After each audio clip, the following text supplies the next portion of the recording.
rendition, got it, of Adon Olam is made up of our own proprietary mix of nusach and composed melodies.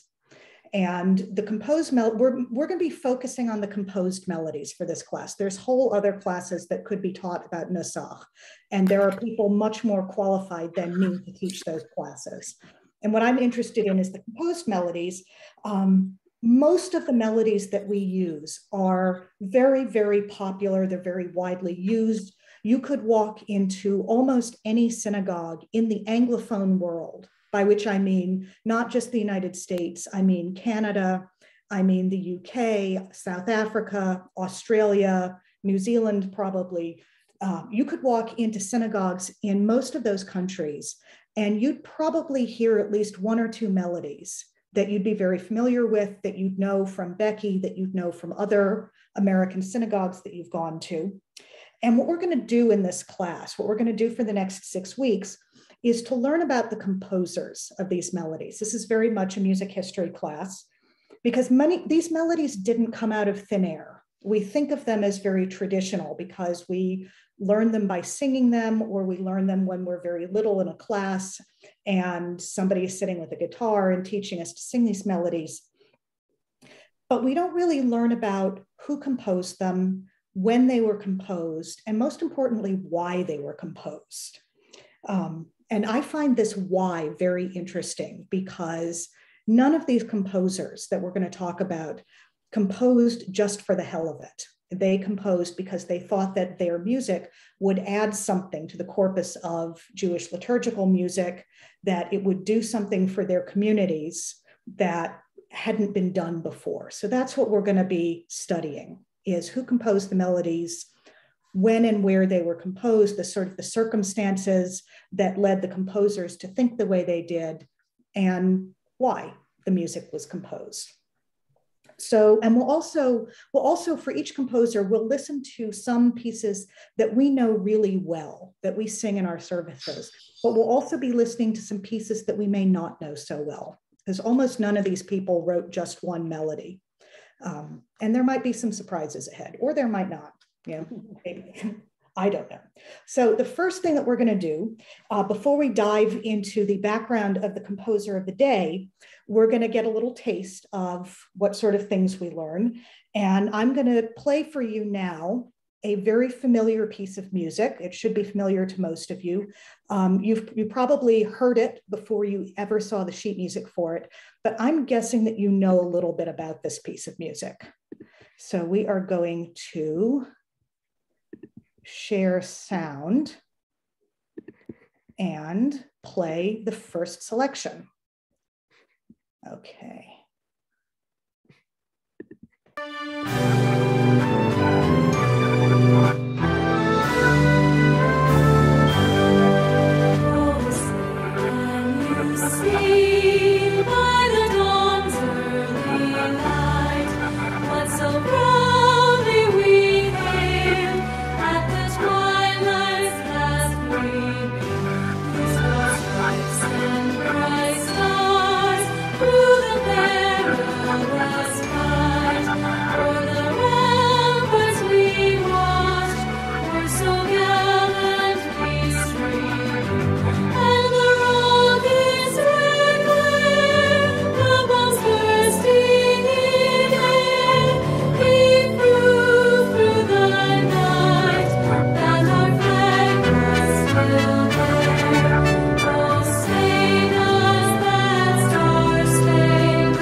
Play ball.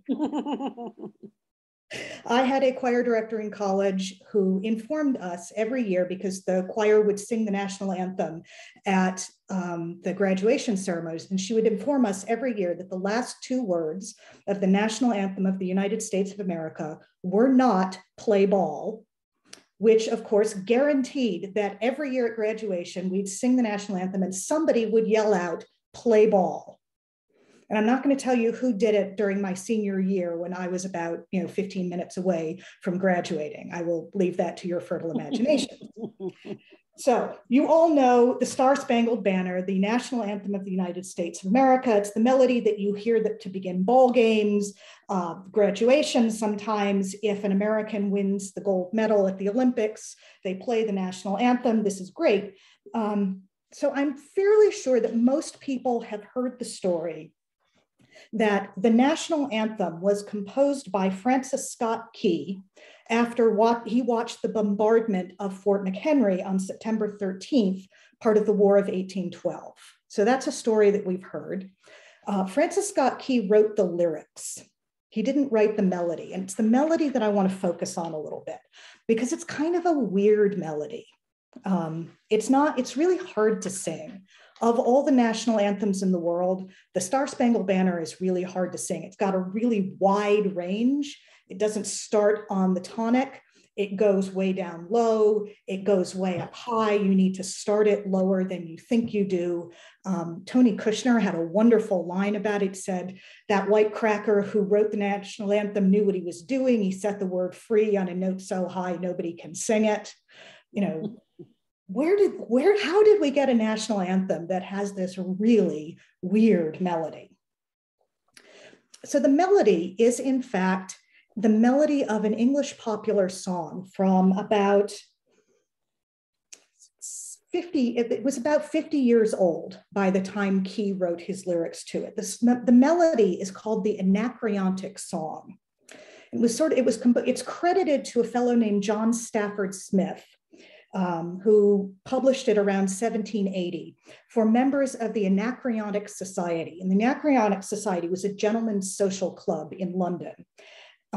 It was a sort of club that graduates of Oxford and Cambridge, sort of upper class young men who hadn't gone into the Anglican priesthood, joined. It was a social club. It was a high life club. They named it after Anacreon, who was a Greek poet who loved to write about wine and about sex and about the good life.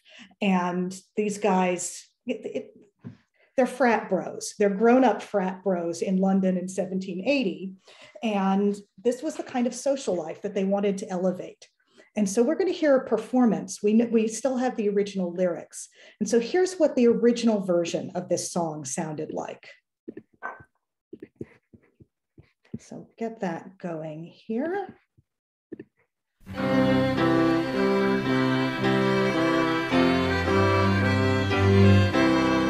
To Anacreon in heaven, where he sat in full glee, a few sons of harmony sent a petition that he their inspirer and patron would be.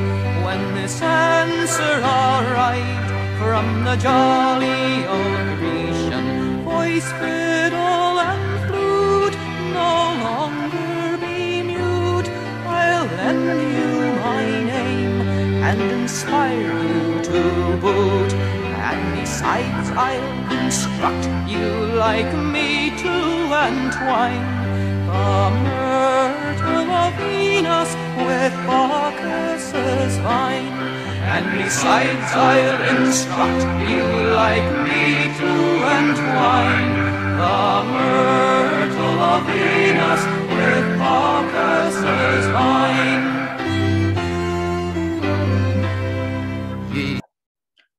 All right, so that is, we don't need to hear the second verse. It's pretty similar. That was the original melody. It was really popular in Great Britain, and a lot of people wrote what the professional musicologists call these contrafacta. And if you're a science fiction fan, you would call them filks. They would write they'd write parodies, they'd write alternate sets of lyrics. It was sort of a popular tune that if you wanted to write poetry, you could, think of this tune and set words to it. And that's exactly what Francis Scott Key did. So he witnessed the bombardment of Fort McHenry. The flag was still flying in the morning. And so he wrote this poem, which he called creatively The Defense of Fort McHenry. And he wrote it to fit the Anacreontic Song. So this song was floating around, and it didn't become the national anthem for more than a century after Key wrote it. National anthems themselves weren't really a thing until the 19th century. Europe was starting to nationalize. People were beginning to, what we think of as the modern borders of countries were starting to form. People were starting to say, we want a song that represents our glorious country that we can use when we're fighting a battle against their barbarous nation. So the French chose La Marseillaise. Great Britain chose God Save Thee, King/Queen, delete whichever is inappropriate. We've talked before about Germany's struggles to use the Deutsche Volkshymne as their national anthem. So there was the Internationale, which is the communist anthem. We were late to that particular party. If we needed a national anthem, like if the president was showing up and the band needed something to play, we might use Hail Columbia, or we might use My Country 'Tis of Thee, which we couldn't use as the national anthem because that's the same tune as God Save the Queen, and the British kind of got that one first. The Star-Spangled Banner first became the anthem of the US Navy, just the Navy, not the country, not the rest of the armed forces, just the Navy, in 1889. And in 1916, the United States was considering entering the First World War. And President Wilson, who had campaigned on a promise of not entering the war, but shrug emoji, he adopted it as an informal national anthem on the theory that if we were going to be joining a global conflict, we should probably have a national patriotic tune to rally people around. And it worked. We came out of the First World War better than we went into it. And Congress officially adopted the Star-Spangled Banner as our national anthem in March of 1931, where it beat out a couple of other candidates, including America the Beautiful, which I think would have been a better candidate, but whatever. We started using it at sporting events at the 1918 World Series, which was Cubs versus Red Sox. It was, one of the very few times that those two particular teams would ever have a World Series matchup. I believe that was the year the Red Sox won the series. We'd been involved in World War I for about a year and a half at that point. The Army was just about to start drafting baseball players, and people wanted to feel patriotic as their ball players went overseas. And then after World War II, the National Football League commissioners, a fellow named Elmer Layden, ordered that football games should all start by playing the national anthem, and it kind of continued from there, sports being a continuation of war by other means. So that was how we ended up playing the national anthem at the beginning of sporting events. So this is just some of the context for this song. We could go on and fill the whole lesson with material about national anthems and about the Star-Spangled Banner. But here you can see some of the connections between this really weird melody and the relationships that the United States has built and has had with other countries. Much like our language and our culture, we sort of adopted this tune from Great Britain, and then we kind of changed it and we put our own spin on it. We used Key's words, which were about a war in which we really proved to the British that we were independent. We adopted it for military use at a time when nationalism is becoming a force, at a time when we're starting to flex our military muscles on the world stage, and where we really start interacting with other countries sort of as equals. So this song has essentially grown with us.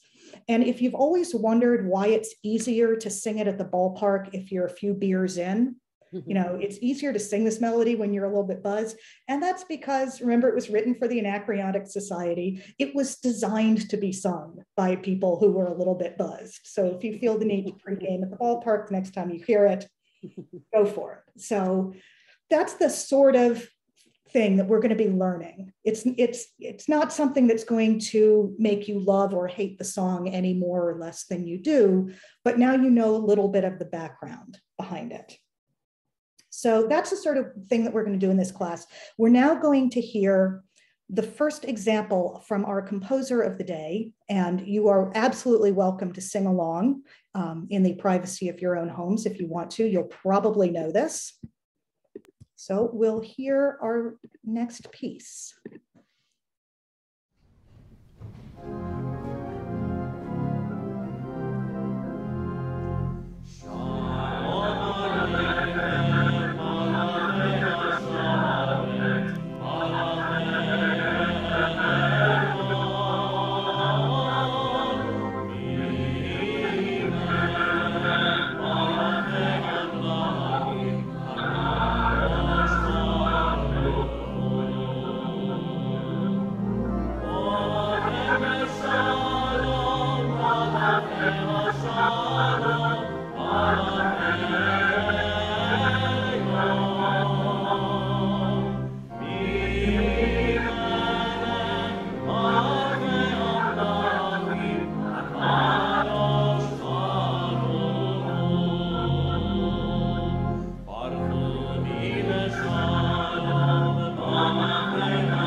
So I feel like a couple of you might have heard that tune before.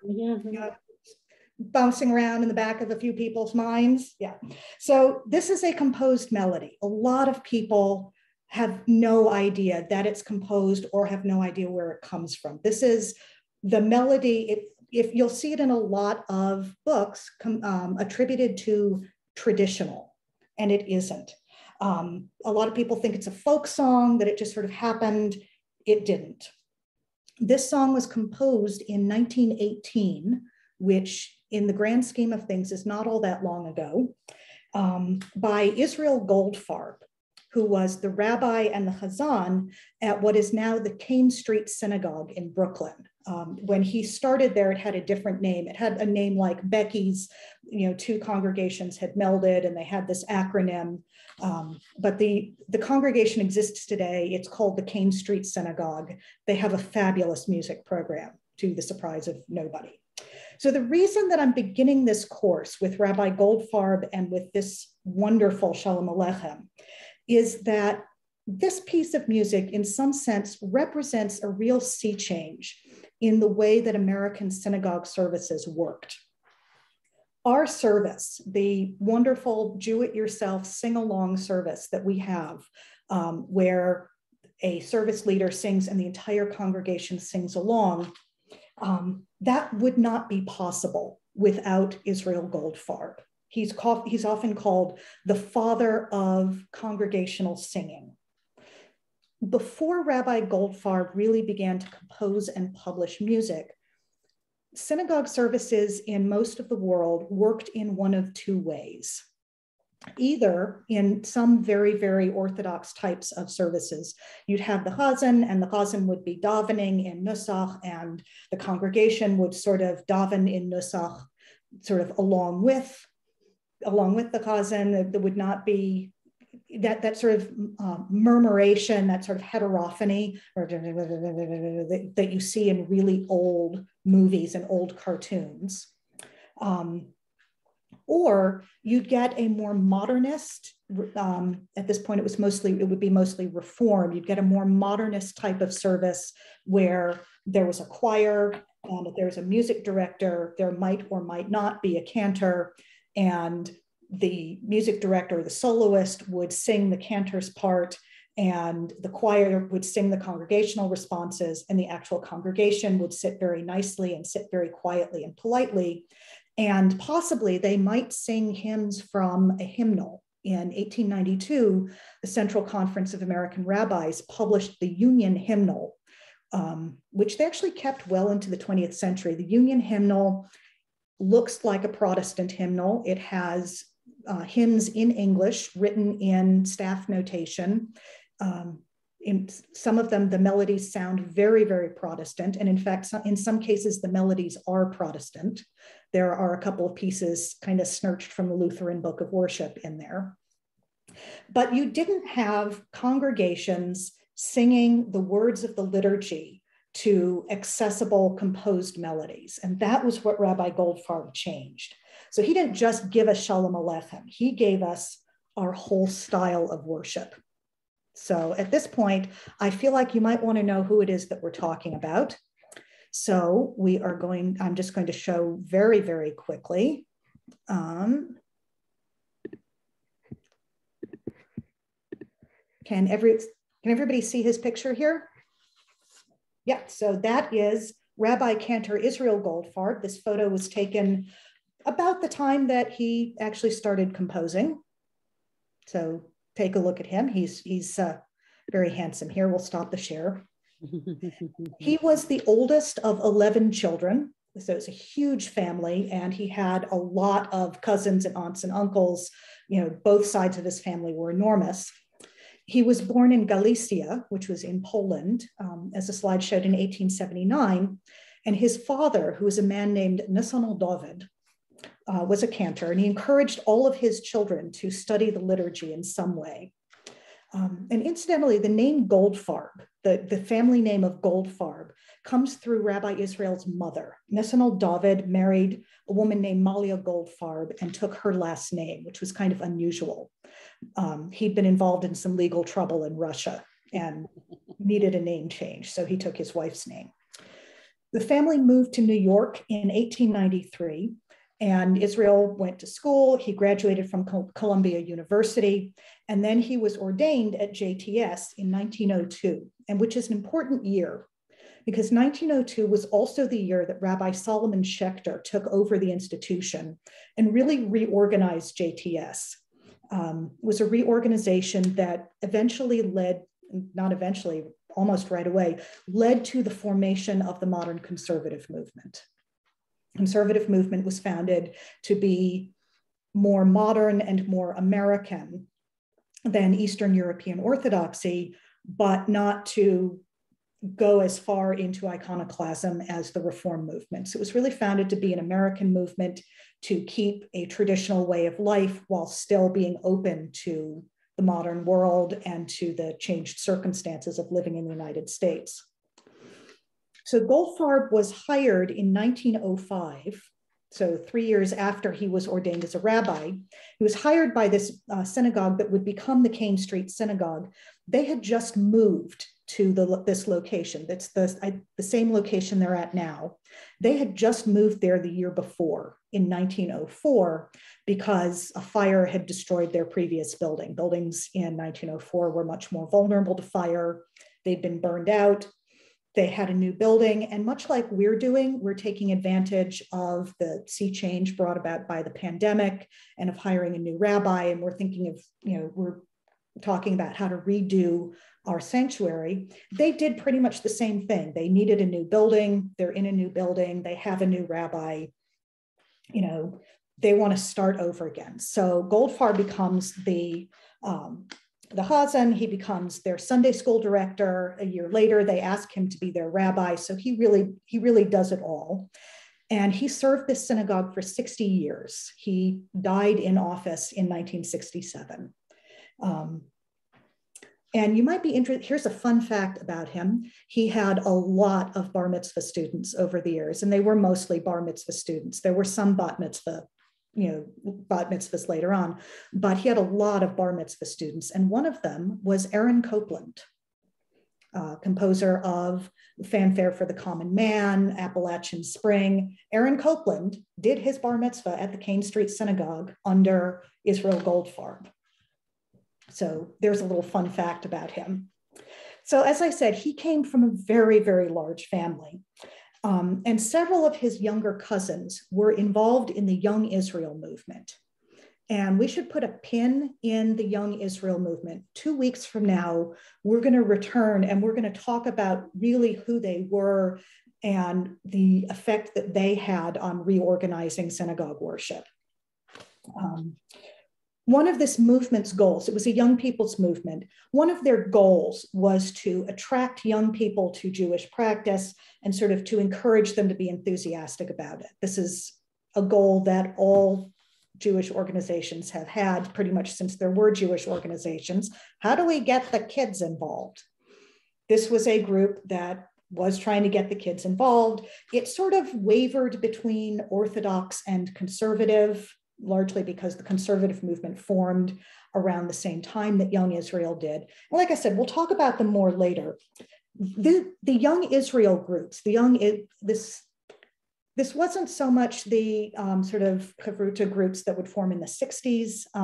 This was sort of a precursor to them. They didn't have rabbis and they didn't have cantors. They figured that the way to get people invested in Judaism was by group participation, by group leading of the services. And in order to do that, because most people weren't trained as rabbis or cantors, in order for people to have a group worship experience, Young Israel wanted Jewish songs. They didn't want any of this stuff borrowed from the Lutherans that the Reform movement used. They wanted Jewish songs that were composed specifically so that people could sing them, things that were easy to learn, that were easy for teenagers and for young adults to sing in groups. And some of the Goldfarb cousins were involved in Young Israel, and they asked Rabbi Israel Goldfarb, they asked their cousin, who was the Chazan at Cane Street, if he would compose music for them. And he did that because he was invested in it. He would walk across the Brooklyn Bridge to the Young Israel groups in Manhattan, and he'd spend Friday night with them, and then he'd walk back across the Brooklyn Bridge to King Street for Shabbat morning. So that was sort of his thing. And Goldfarb, he composed a lot of music. It wasn't just Shalom Aleichem. He composed a lot of music, and he published it in books. And one of the first books that he published, he and his brother Samuel, we'll talk about Samuel a little bit later, they published a book called Friday Night Melodies, which, as you can probably guess, contains melodies that young Israel could use for their Friday night services. That book is actually available on the Internet Archive. I will show it to you. So this is the page in the book where Shalom Aleichem begins. This is the original setting of Shalom Aleichem. You can see that there's some piano accompaniment. He's got the title. He's got the melody, which goes for a couple of pages. And then he has the text following the melody. You'll also notice that the book opens and reads the way a book in English would read. And so here is the title page, Friday Evening Melodies, composed by Rabbi Israel Goldfarb and Samuel Eliezer Goldfarb, head of the Department of Music, Bureau of Education. That's Israel's brother. We'll talk about him a bit more. So you can sort of see this is available for it's available on the Internet Archive. You can look at it later. I believe it's public domain now, so they'll just let you look at the whole thing. I don't think you need an account to look at it. So it includes the Shalom Aleichem, which everyone knows. Goldfarb, he composed the melody, and he taught it to his cousins who were involved in the Young Israel movement. And then those cousins, along with his brother Samuel, started teaching it to other people. And those people started teaching it to other people. And that's how this melody spread through New York. And then as people moved away from New York, they took it with them and they spread it across the country. And one of the reasons that this melody in particular took off is, as you know, it's a lovely melody. It's very, very singable. The melody fits the text beautifully. It has a lot of the harmonies are reminiscent of Friday Night Nusach, so it really felt Jewish to people. And the other thing that took off along with this melody was the idea that you could take chunks of the liturgy, you could take prose texts from the liturgy, you could take poetry, and you could write new music to it, and that this music could sound Jewish. And this, through Goldfarb writing this music and working with choir directors at Kane Street and working with the participatory ethos at Young Israel, this was where the idea of a participatory service was born. This was where Americans really first got the taste for participating in their own worship experience, not davening along in heterophony the way you would hear in an Eastern European Orthodox synagogue, but not sitting and listening to a choir sing a Lutheran hymn at them. This idea really took off. So that's Shalom Aleichem, and that's sort of what it did. What I'd like to do now is to introduce you to another one of Goldfarb's melodies. This is Cantor. You're going to hear Cantor Susan Rosenstein, who's singing his setting of the Blessing for Candles on Friday night, which you may or may not have heard before, but you soon will have heard it. So we'll get that going.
so that is another one of his pieces of music. Just checking. Yep. So another thing that I'd like to talk about, to introduce you to about Goldfarb, he was more than just a cantor and a composer. He was an active organizer of and a promoter of the professional cantorate. And we'll talk a little bit next week, very briefly, about how the idea of the professional cantorate formed, but Goldfarb was all for it. And there was a conference on Jewish liturgical music that was held in February of 1947. So very, very shortly after the end of the Second World War, after the end of the Holocaust, in which a lot of Europe's star cantors were murdered. This also happened to be right around the time that my mother was born. She was born in February of 1947. And at this conference, Goldfarb gave a speech, and he called for something relatively new in American cantorial life. He felt that in light of the predations of the Holocaust, that so many fabulous cantors had been murdered, a German problem called for a German solution. Much like beer, the Germans are the cause of and the solution to many of the Jews' problems. And he felt that the United States should invest in professional cantorial schools. This was an idea that the Germans had developed in the middle of the 19th century. And he felt that we needed schools to crank out replacement cantors very quickly and with a very consistently high level of training. So he said, we need to develop cantorial schools. And he put his money where his mouth was. And 1 year later, in 1948, he helped to found the institution that is now called the Debbie Friedman School of Sacred Music at Hebrew Union College. So this was the Reform Cantorial School. It was the very first professional cantorial school in the United States. He helped to found it, and he also taught there for a while.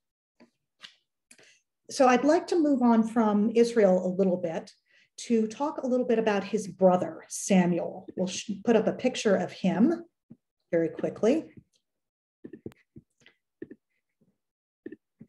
All right, so this is Samuel Goldfarb. You can see that he's Israel's much, much younger brother.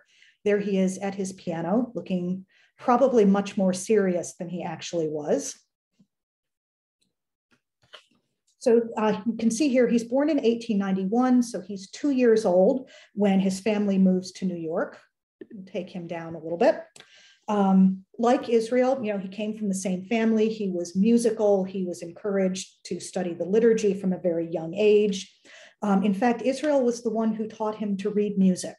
So his older brother sort of brought him into this.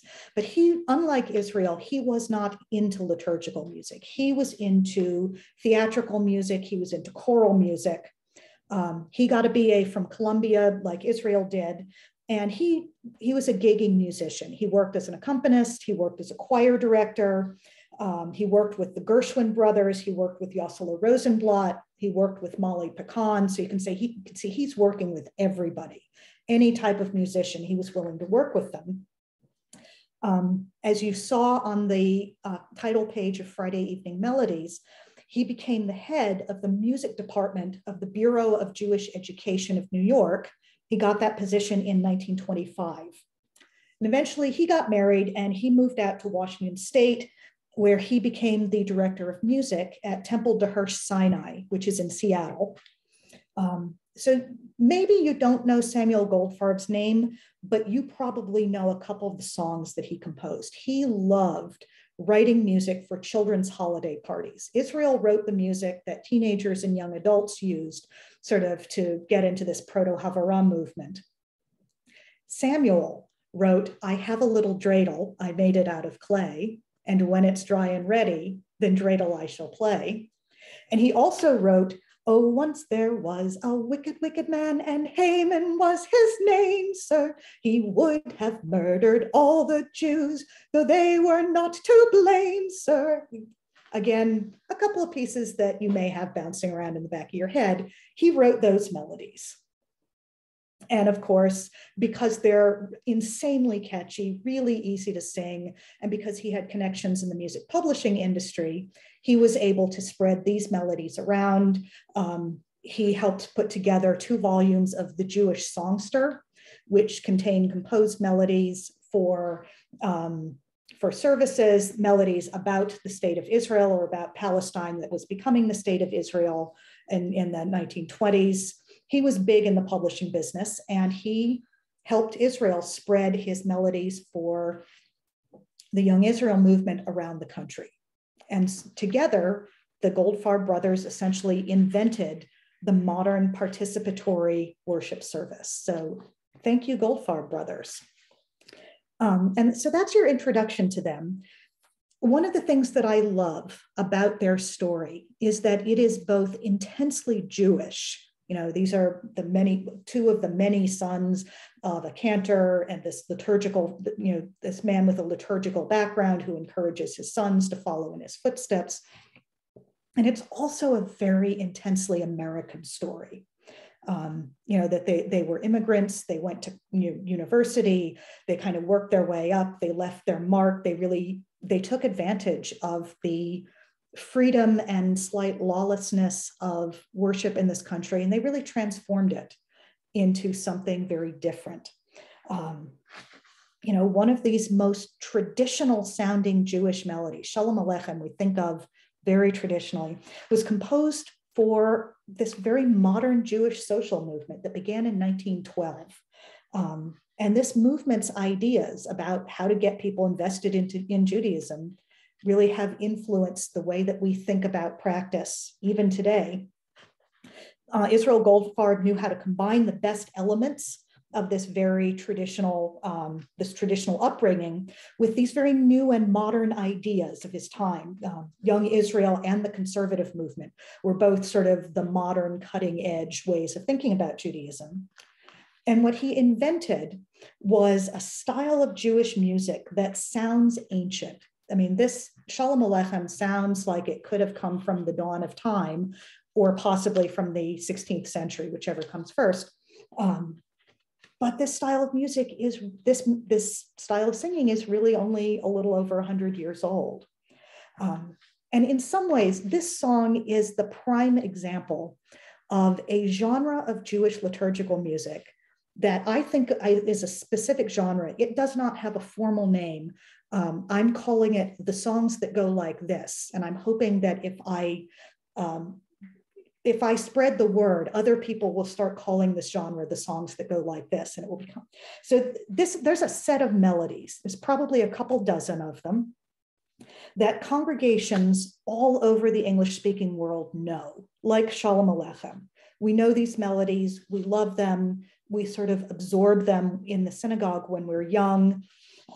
We call them traditional melodies, and they are traditional in the sense that they are what our congregation sings, but they're newer than we think. They're not really folk songs. They have known composers. And Shalom Aleichem really is the prime exemplar of this kind of music because it became so popular. This song, remember that all of his cousins in Young Israel spread it. They taught it to other people. It got published in Friday Evening Melodies. It got republished in many other books because it's so singable. And in Goldfarb's lifetime, remember he lived until 1967. Within his lifetime, this melody had spread all over the world and people forgot who composed it. The melody at one point got separated from his name. If it appeared, you can find older books where it appears printed and it's attributed as traditional or as Hasidic melody. So this song was not traditional in 1918, and Israel Goldfarb was not a Hasid, and he hated that people had forgotten that he'd composed this song. He loathed what had happened to it. So I'm going to finish off with a story, and then if there's time, we can open it up for a few questions. In 1963. Chazan Pinchas Spiro was studying with a composer, choir director named Max Helfman, who composed a Hashkivenu that if you watch a particular episode of The West Wing where there's a scene in a synagogue, the cantor who the rabbi tells Toby Ziegler, she's our communications director, singing Max Helfman's Hashkivenu. So Max Helfman's composer, Chazan Pinchas Spiro, was studying with him. And Helfman showed Spiro a notated copy of Shalom Aleichem and said, this is an old Hasidic tune.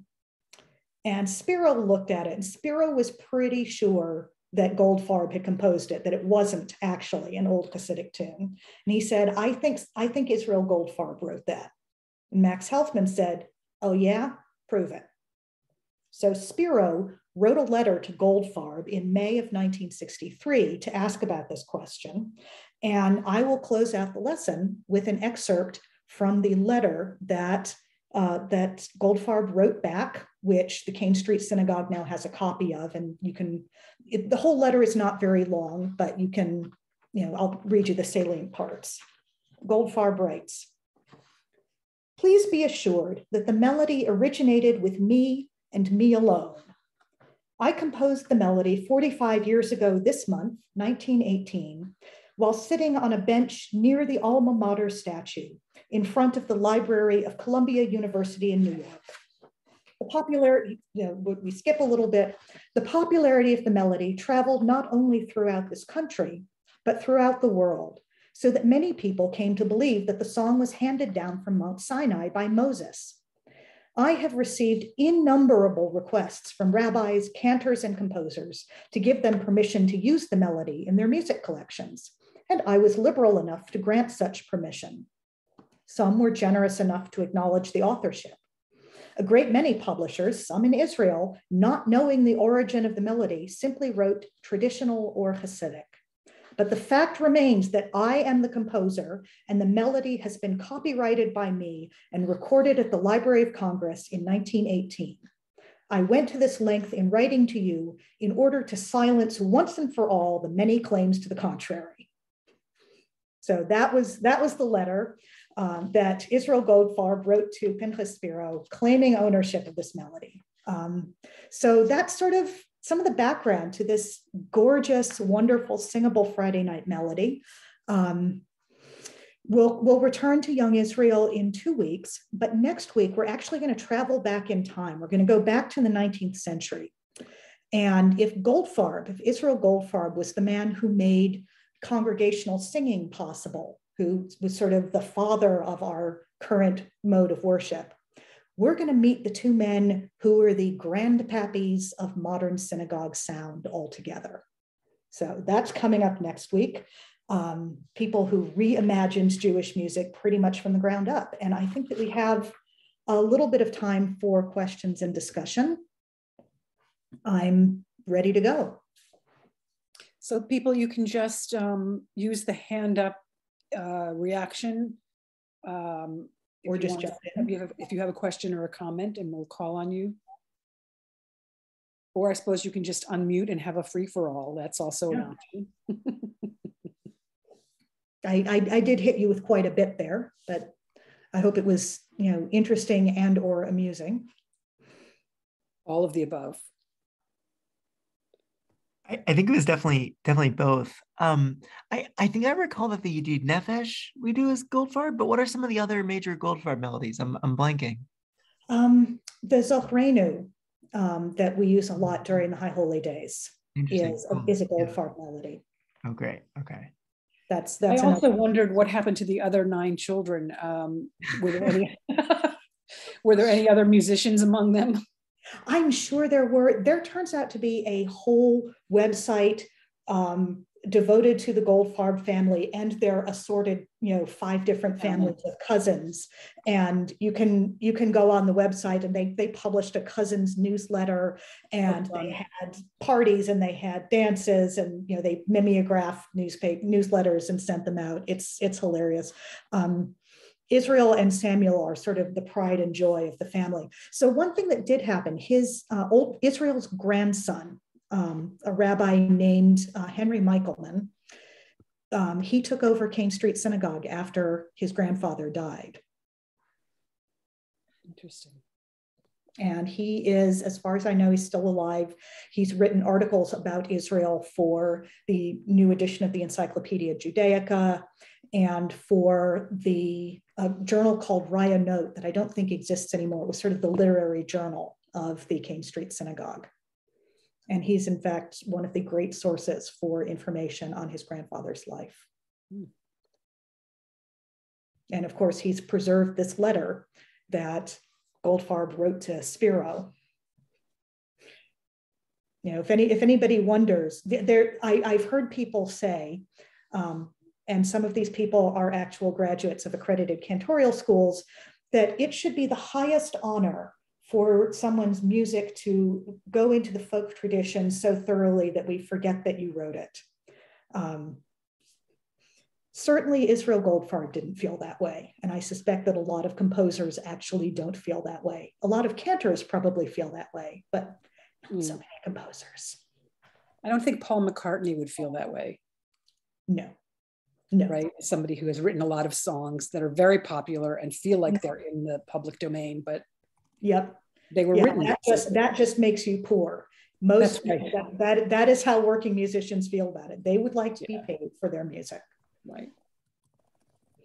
And in fact, given that there is very little, so copyright law is of course about 20 years behind the times, usually. Copyright law has not yet caught up to the kind of musical performance that you would have in a church or in a synagogue.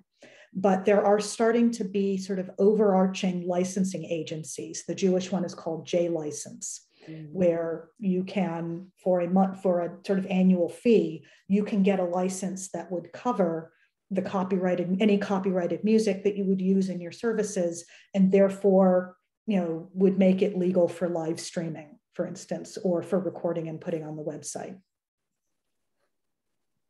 But yeah, current copyright law is not so great on music and the folk process. Anybody else have any questions or comments? Rachel, thank you so much. I want to mention a couple of things. Oh, do we see it? Wait, somebody has something. I had a quick question. Sorry, I just was curious about what the copyright laws are. I mean, I know visual art is 75 years after the death of the artist. And oddly, people who own the artwork think they own the copyright. And of course, they don't. Disclaimer, I am not a copyright lawyer. I believe that the copyright, a similar law about period after the death of the creator applies across the board to artworks.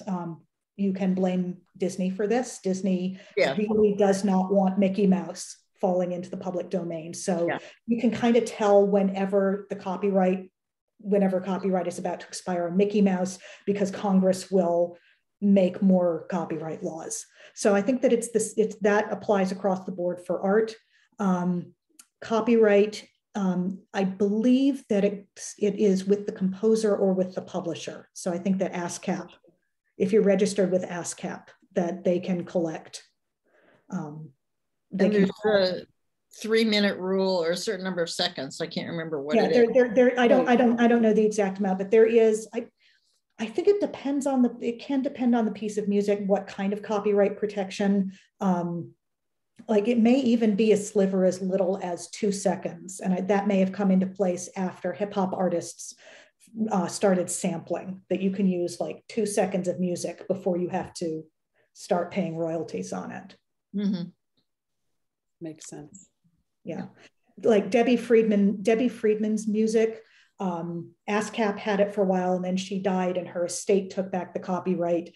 And when I was writing my dissertation, I wanted to know who to write for the reproduction rights, so I could, print the opening sheet music to Misha Berach. And ASCAP wouldn't get back to me, and her estate wouldn't get back to me because she just died a few years earlier, and the estate was still trying to figure things out. And finally, I just told the depository, I tried, and they said, you tried, put your dissertation in the library, we'll say you did your due diligence. So, and the interesting thing, actually, Shoshana and I were talking about this, is that for older works, the piece itself, like the sheet music and the melody and the harmony may be in the public domain, but a particular performance may still be copyrighted. Right. That makes sense. Yeah. Yeah. Yeah. So I want to just mention Max put sampling of Debbie Friedman in a hip hop context. Yes, I like that. That's a great idea, Alice. Somebody's got to do that. And Max, I want to mention we are not only are we going to be doing more than a 2-second sampling of Debbie Friedman music, but we're going to be singing as a communally her tune for Misha Berach this Saturday, because we are celebrating Shabbat Shirah. Thanks to Max Duboff, who's arranged some additional, musical elements to our program. And so whether you're there in person or on watching the live stream, hopefully you'll get a nice dose of delicious music that's not the usual music. So, because we were trying to scheme a way to we were trying to put together a Shabbaton, but obviously that's not happening this year. But we're going to put a bookmark in that for future years, so that we can, so we can do some communal singing. And also on Sunday evening, we are having a Zoom Tu B'Shvat Seder that Rachel Bashevkin will be leading. Rachel, do you want to say anything about it? I will be having the able assistance of Sam Purdy, because there's lots of technical work. We will be interspersing conversation and videos and music. And we've, I hope, created a program that will interest adults and also keep children amused. Great. So gather some fruits and things to 3 fruits, 1 cup of grape juice or wine, so that you can participate, or just come and listen and watch. So thank you so much, Rachel. We'll be here again next Monday at 8 o'clock. That time, same bat channel. Exactly, for more interesting and little known facts about Jewish music. I look forward to it, and I hope to see all of you there. Tell your friends, the more the merrier. So, all right. Thank you, so everybody. much. I will see you guys next week. Yes, you will. More music, including a very, very rare recording. Ooh. I'll just leave it at that. So great. Thank you. Thank you so much for coming. And thanks for encouraging us to come. For those of us who aren't so musical, it was still incredibly interesting. Like I said, the only ability required is on my part. Right. We just have to listen and take it in. Yes. And sing along. If you know a melody, one of the great things about being on Zoom is you can sing along and no one will know. Thank you very much. It was very enjoyable. Thank you for coming. All right. So guys, good luck, Helene. Thank you. And good luck to Jay too. Oops. Yeah, Jay, I hope you feel really much better soon. Yeah. Okay. Everybody feel better. Take care. Be healthy. Okay.